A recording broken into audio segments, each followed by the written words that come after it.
Bem-vindos ao episódio 6 da série Como Somos Salvos. Soteriologia. Hoje, vamos ver que Deus faz mais do que nos absolver no tribunal. Ele nos leva para casa. O tema é adoção. Então, vamos pensar um pouco na justificação, que a gente já viu. É como se estivéssemos num tribunal. Deus, na posição de juiz, bate o martelo e nos declara inocentes, tudo por causa de Cristo. A pena é cancelada, estamos livres. Mas a história termina aí? Pensa bem, um juiz que absolve um réu não tem a menor obrigação de levar essa pessoa para jantar em casa. Felizmente, a salvação que Deus oferece vai muito, mas muito além do tribunal. E é aqui que tudo muda de figura. Depois desse veredito legal, acontece uma coisa muito mais íntima, muito mais pessoal: a adoção. Deus deixa de agir apenas como um juiz e passa a agir como um pai. O nosso relacionamento com ele sai do fórum e entra, sabe onde? Na sala de estar. O resultado não é só a liberdade da pena, mas o acesso completo aos privilégios de fazer parte da família.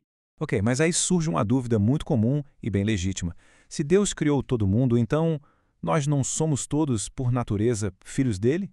Parece fazer sentido, né? Só que a Bíblia faz uma distinção aqui que é fundamental, e entender isso pode mudar completamente a nossa forma de enxergar a Deus.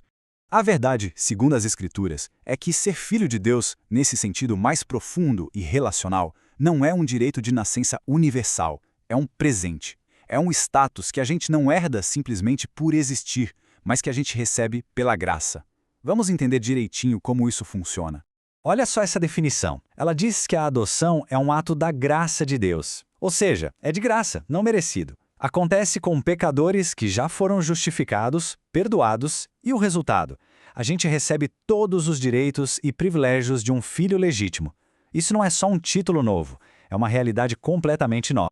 O apóstolo João deixa isso bem claro. Ele escreve que o poder ou o direito de se tornar filhos de Deus é algo que é dado, é concedido àqueles que recebem a Cristo. A palavra-chave aqui é tornar-se. Isso mostra que não é uma condição natural de todo mundo, mas sim uma transformação poderosa que acontece através da fé. Então, para organizar o pensamento, a gente tem essa distinção fundamental. Por criação, todos nós somos criaturas de Deus. Mas, por causa do pecado, a Bíblia usa uma linguagem forte e diz que a humanidade se tornou filha da ira.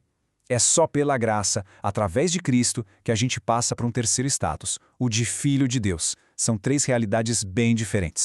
E esse trecho de Gálatas é uau! Ele mostra o coração do plano de Deus.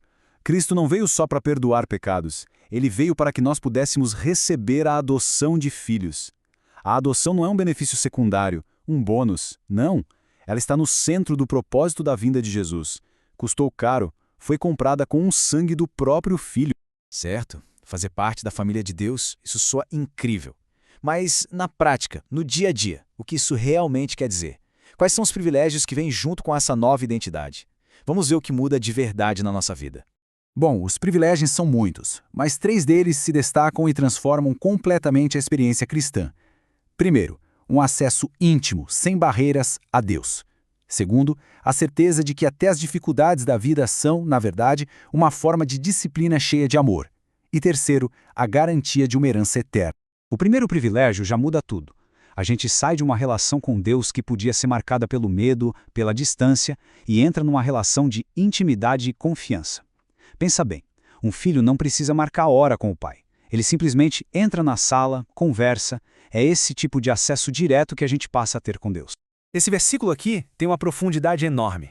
Abba era um termo em aramaico de muito carinho, de muita confiança. É algo como o paizinho ou o papai. É a forma como uma criança pequena falaria com o pai. O Espírito Santo nos dá essa ousadia, essa confiança de chegar diante do Criador do Universo e chamá-lo assim. Isso transforma a oração de um dever em um diálogo de família.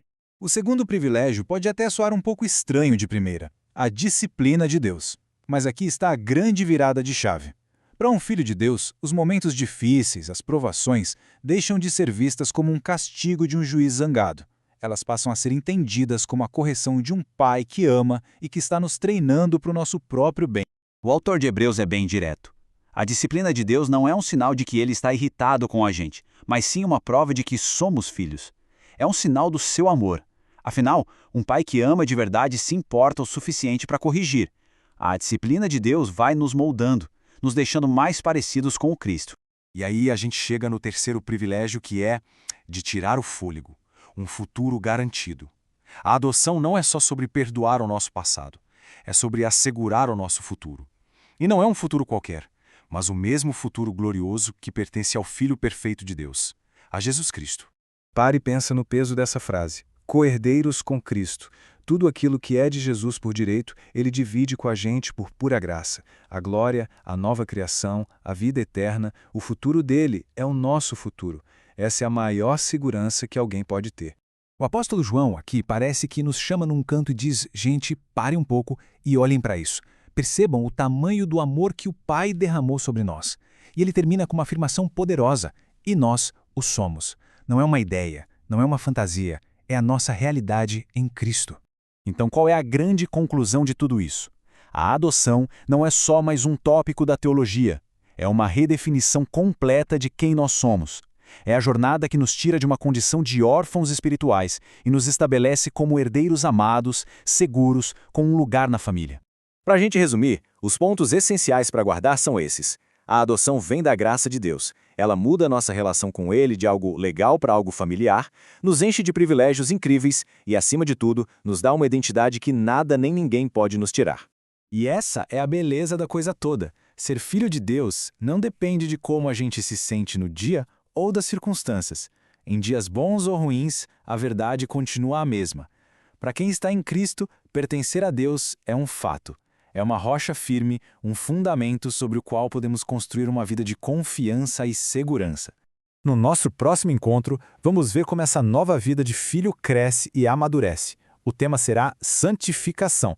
Vamos descobrir que a mesma graça que nos adota é a graça que nos transforma dia após dia.